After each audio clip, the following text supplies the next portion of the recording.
hold your breath. This next story is pretty incredible. A French freediver has broken the world record for the deepest dive with bifins, going to a depth of 120 metres. The dive was done during the annual Vertical Blue competition in the Bahamas.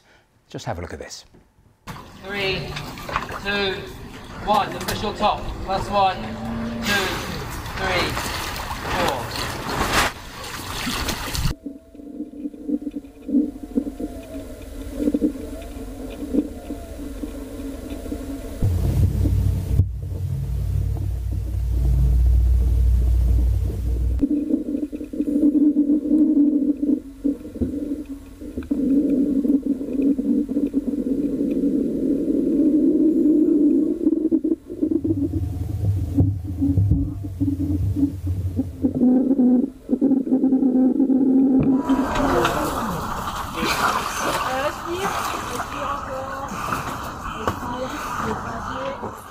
Well, I'm delighted to say Arnaud Jerald is joining me live from the Bahamas. And before we start our interview, I'm just here on the desk going to press our stopwatch. 3 minutes 34 on one breath is what you did. So I'm going to start that just to give our viewers an idea of what you actually accomplished. Wow, that is absolutely incredible to set this new world record. Can you believe it?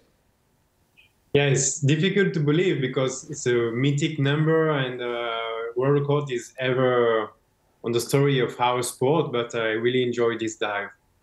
Tell me how you train for something like this, how you prepare your body. I really like mountain biking because my legs burn a lot when I do this dive. I have a lot of lactic because I didn't breathe and so without oxygen. And I train my mind because it's like 80% in my mind. And I spent 1.5 months here in the Bahamas. It looked cool, but at the end it's empty island. And I'm happy to have this beautiful dive. We're just seeing pictures of you going under. Just talk me through it. I mean, what is going through your mind? Even a simple question, do you have your eyes open, eyes closed during this? I mean, so much of this is mental, isn't it? Yeah, I have a lot of fear in my mind because you see me in the video, I was relaxed, but here I think a lot to memories, I just try to follow the red line and to focus on the present moment and to follow the good memories. After that, I just try to enjoy first and to be focused because it's a big dive and yes, it's just focused on the present moment and trying to enjoy too. We're just looking at the stopwatch and it still has 1 minute 50 seconds to go. I mean, I'm almost hyperventilating looking at the phone as it ticks down. But I want to put onto our screen the images of when you actually finally came out of the water. I mean, just describe to me what is going through your body at that stage. At this moment, when I crash the surface, I really need to breathe. I just take easy breaths, 2 or 3 big one, and when I dive, I just dive with a nose clip. I can't dive with a mask because with a mask the pressure becomes too high, and sometimes I open my eyes just to see where I am because at 16 meters here on the James Blue Hole, it's completely black and you dive on the darkness. And yes, I just open my eyes, and after when I crash the surface, I do my protocol and I just wait for the judge. He gives me the white card to validate my dive. And at this point, you feel like on a dream because it's just 10 seconds over any moment. And I think you live 1 or 2 moments in your life like that. And you just need to close your eyes and to enjoy with your friend around. I can't believe when you're describing it, you talk about enjoying this, but I want to get back down underwater. Tell me about the pressures that are on your body. The pressure is really high down because I have 11 kilograms per centimeter square on my body. My lungs is the size of an orange. But at the end, I didn't feel any pain, any urge to breathe. And this is what I like when I do this dive because it looked like really impressive, but I really enjoy because I didn't feel any pain. And this is why I continue to dive and diving. And with this dive, 120 is a mythic number. It's my 7th world record. And now it's crazy to say we are more people to going to the space to people going to over 100 meters holding our breath.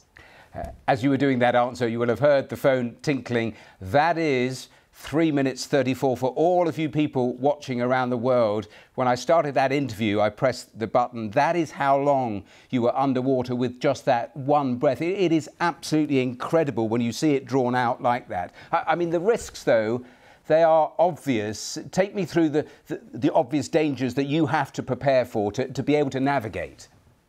Of course, I practice an extreme sport, and at the end, I have a big team around me. I have 20 people around, safety, doctor, I have a drone, he follow me to make image, but first security. And I have a big team in France, physiotherapists to be flexible. I need to eat well, and at the end, I just follow the line. I have a line yard here to clip on the line, and down, if I have a feeling to go more deeper, I can't because the lanyard are stuck.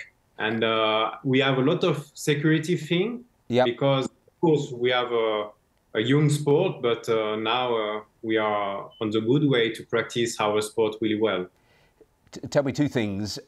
How did you actually get into all of this? And you were talking about the dangers.